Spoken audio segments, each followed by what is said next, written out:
बाळा, कसं आहेस? नाही, मला खोटं सांगू नकोस.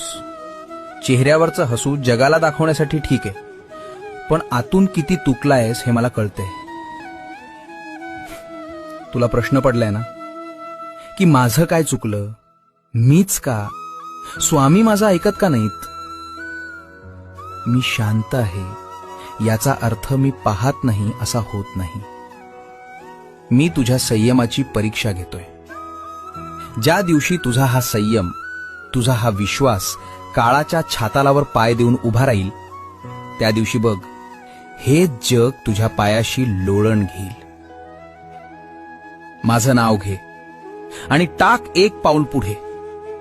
अग्नीतून जा किंवा पाण्यातून, तुला सुखरूप बाहेर काढायची जबाबदारी माझी आहे. भिऊ नकोस, मी तुझ्या पाठीशी आहे.